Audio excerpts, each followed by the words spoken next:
Hey guys, so I just pulled over. I'm driving Uber this morning. It's a beautiful day here in Toronto, and I just decided to share some tips. So it's really good when you have a new passenger coming into your car. You say, "Hey, how are you? Good morning, good afternoon, good evening." You look at who's coming into your car. So, just to make eye contact. I always like to verify who they are. I ask their name or confirm their name, and I confirm their destination because it hasn't happened often, but that happened once where a girl got into my car. She sat in the front, which is cool. And I had my lights, my four ways on because I pull over usually and have my four ways on so I'm recognizable. And she got into the car, and I'm like, "Hi, Brittany?" She's like, "No." I'm like, "Okay." She's like, she looked at her phone. She's like, "This is a white car."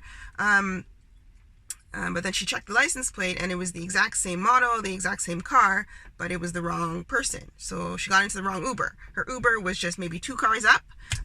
So she got out and she went into the right car. And then I drove a little further for my passenger because she was actually not where I was. So just confirm the person's name, confirm their destination, because even passengers will enter in a wrong destination. I remember my first airport ride, I picked up this girl at the corporate offices of the airport, so not at the airport, but I was waiting at the airport lot, and then I got a ping to go pick up my first passenger. It was stressful because the airport, you're going over all these ramps, it's busy, terminal 1, terminal 2, terminal 3. So anyway, long story short, I found her. And I felt like, okay, confirmed her name. But you know what? The destination came up. And I just let it ride. I'm like, you know what?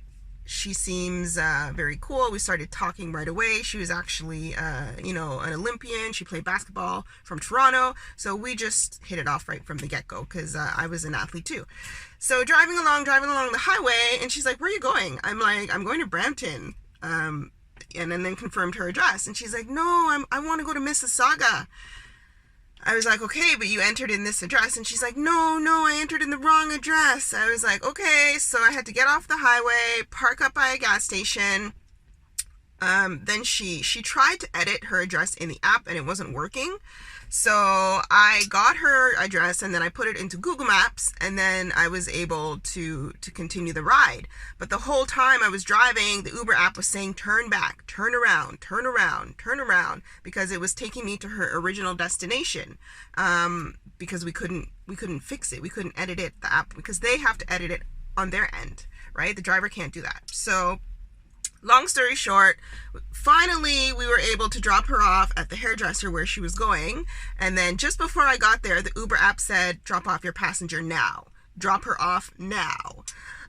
You drop off your passenger when you arrive at the destination or when it is safe to do so, right? So just some tips and trips in the app.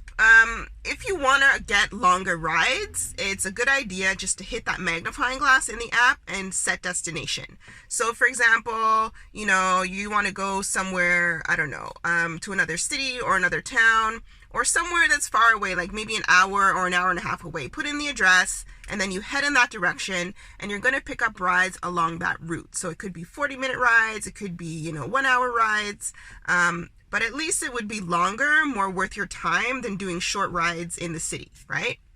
So that's a little trick another driver actually showed me. Like if you're familiar with Toronto, he's from Mississauga, and he would put destinations for Hamilton. So get people going to meetings in Hamilton and then back, which is really cool because then you're not on the road driving all these little rides. You're driving more, you're earning more.